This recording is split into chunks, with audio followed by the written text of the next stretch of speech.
live video and audio, and we're already recording, John. So you can jump in whenever you like. All right. Welcome to Getting to Work, the podcast of NCI Works. I'm John Spencer from Staved Media with a certified professional coach today. So I expect some real solid coaching tips from our guest, Oreste DAversa. Hello, welcome to the show. Oh, thank you very much, and I appreciate you having me as a guest today. You are, in addition to a certified professional coach and owner of Metropolitan Small Business Coaching, an interfaith minister, correct? That's correct. We're going to talk about the phenomenon, and honestly, before we chatted, I really only kind of heard the terms quiet quitting and quiet firing. So we'll talk about that in relation to today's workplace and the evolution that's going on, and also get into a little bit of how you deal with all that. But first, a little bit about Oreste. Tell us a little bit about how you got started and now are a certified professional coach. Well, I spent 20 years in the technology industry and pretty much all the facets of it, pre-sales, post-sales, training, consulting, and sales. And then 9/11 hit, and it was a market moment in my life and obviously in many people's lives. So I decided to run my own business, and I started doing that. Then sure enough, the family became ill, and as an only child, I took care of my family for about 18 years. And then I decided to go back, start my business again, and combine all my skills as a business person and as an interfaith minister to create Metropolitan Small Business Coaching, where I help people with professional development in the world of business and job searching and personal development in the area of spiritual growth and things of that nature.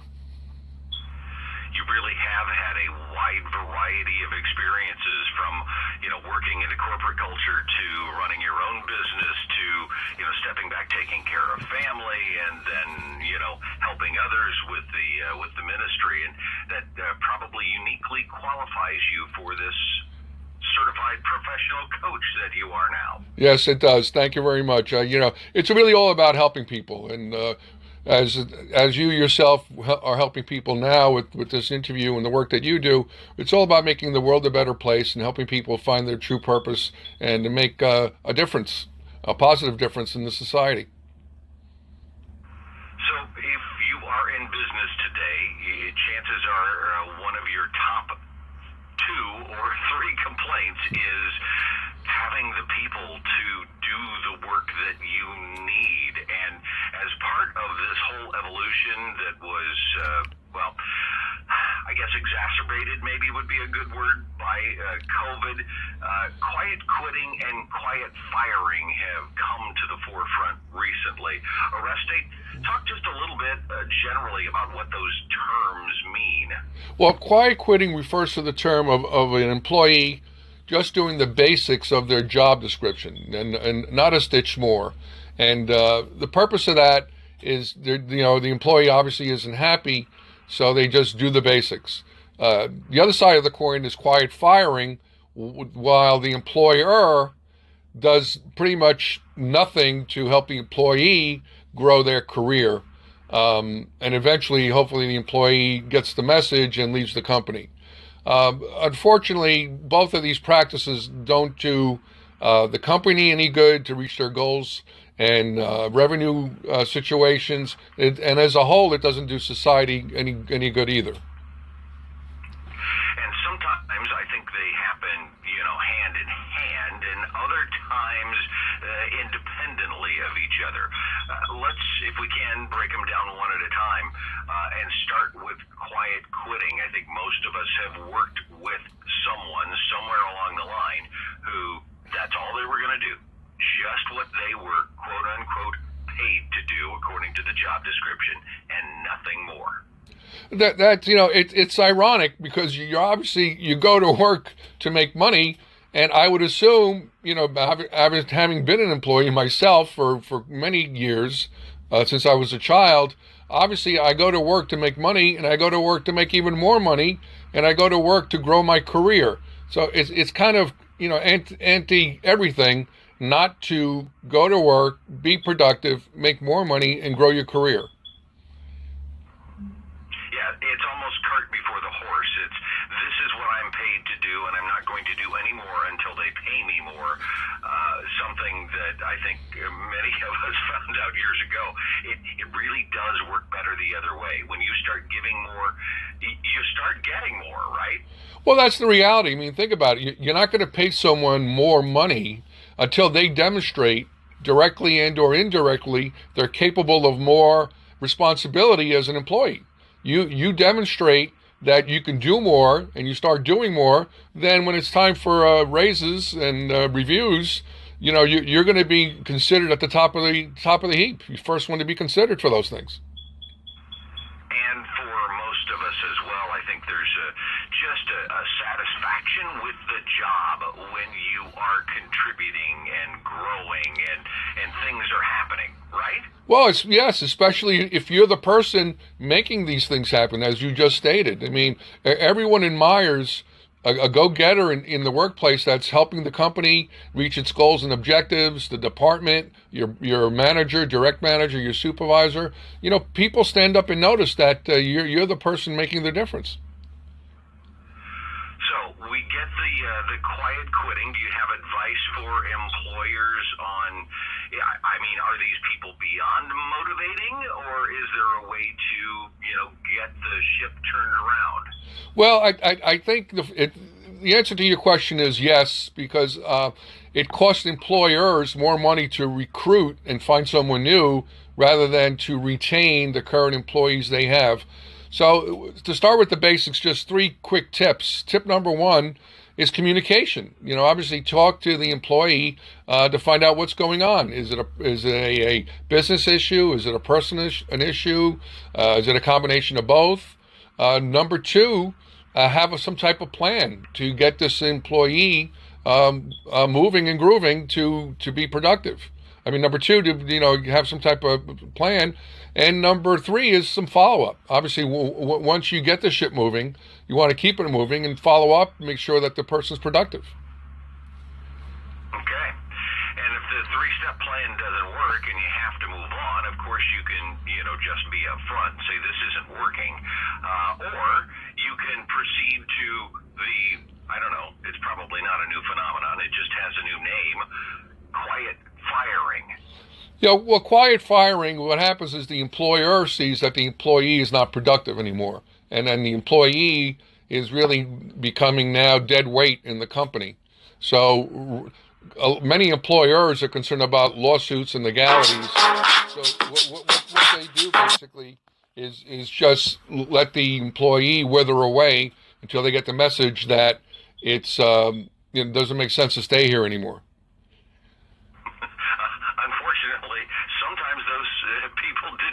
Don't get the message. There was a lot of message they didn't get that led to that place to begin with, but that is a risky thing to do sometimes, isn't it? Well, without question. Again, it kind of defeats the purpose of work. You as an employee, you go to work to make money, to make more money, to grow your career, so you can have a better personal life.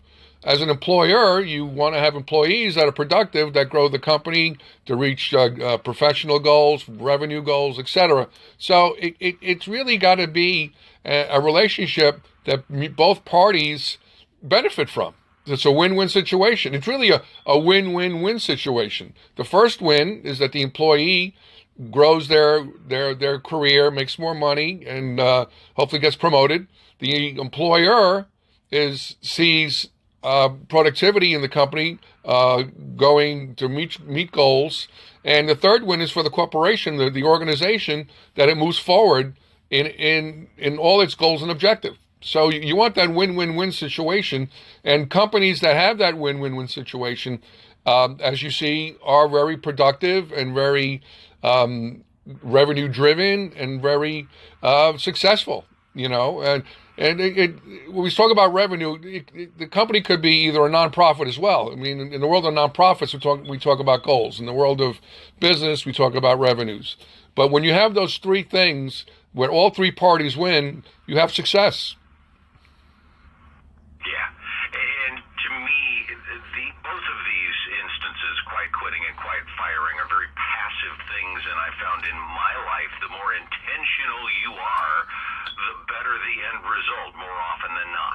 Without question, I think, as we chatted before the show, I think there's, I won't say a revolution going on, but I think there's an evolution going on in the marketplace where employees want to be I think they want to be treated in a better manner, and employers are expecting X amount of productivity. And we saw this at the turn of the century, obviously, with the 5-day work week and a 40-hour work week.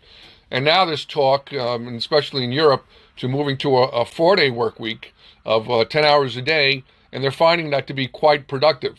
So I think we're seeing an evolution in the workplace with both employees and employers. And it goes beyond just the number of days that you're working to the number of hours and when those hours are and where those hours are. I know a number of companies have dealt with, working remotely during the pandemic and now transitioning back and some sort of hybrid thing.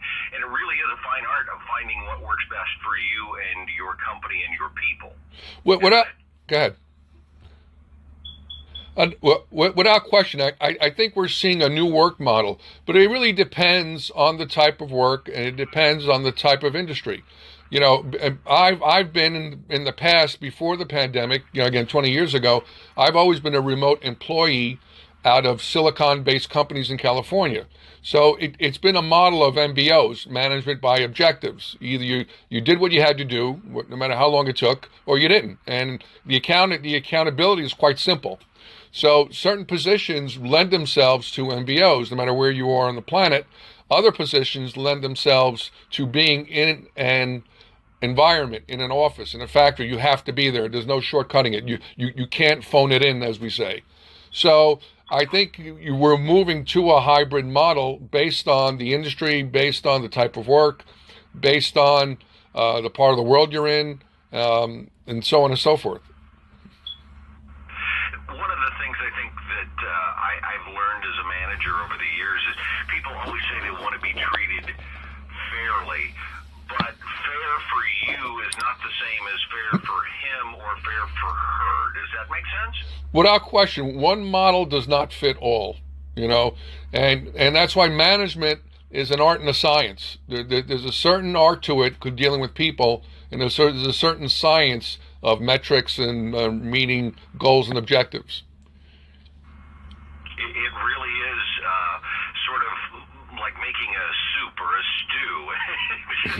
Throwing a bunch of things in and then sometimes go, no, we need to start over again. We need to put so much of that in next time, isn't it? Yeah, too much water, too much spice, not enough salt. Yeah, sure it is. But again, it's always been that way with working with people. If you want a good team, I've always said, and you see the difference in corporations, the management is really the grease between the gears. I mean, let's face it. You could put a bunch of people together in a room and say, do objective A, B, and C. But if they're not all getting together and they're not being productive, they're not reaching goals and objectives, forget it. Doesn't mean anything. So it's the management team that usually is the grease between the wheels, that has the art and science of management techniques, knows how to motivate employees and keep them motivated. And again, there's your win-win situation with management and employees and employers. And then ultimately, the third win, once again, is that the organization wins because they're all meeting their goals and objectives. So everyone's a happy camper. Yeah, and for those of us in management, it's that bottom line. It's that third win that we're trying for. Right. More than anything. It's just figuring out how to get there.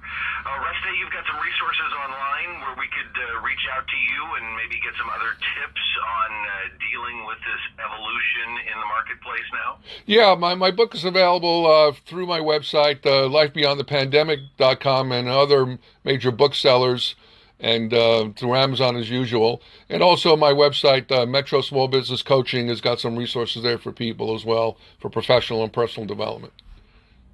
All right, that's metrosmallbusinesscoaching.com, and you said lifebeyondthepandemic.com. That's correct, and other resources are free of charge, available on YouTube. Just put my name in, and you'll see some other resources available free of charge on YouTube as well. Oreste DAversa, thanks for your time and the tips today on dealing with quiet quitting and quiet firing in the workplace. Well, in a word, communication. talk to your supervisors, talk to your employees, have a plan your work and work your plan. And again, you make it work for everyone. Make a win-win-win situation. And I think everyone will be happy at the end of the day. It all comes down to communication. Yep. Check Oreste out at metrosmallbusinesscoaching.com. And for all things work in North Central Illinois, check out nciworks.org.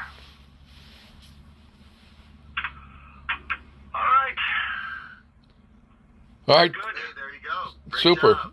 Thank you for having me on today. Fantastic. Yeah, absolutely. I enjoyed talking with you and appreciate the information. Super. Thank you once again.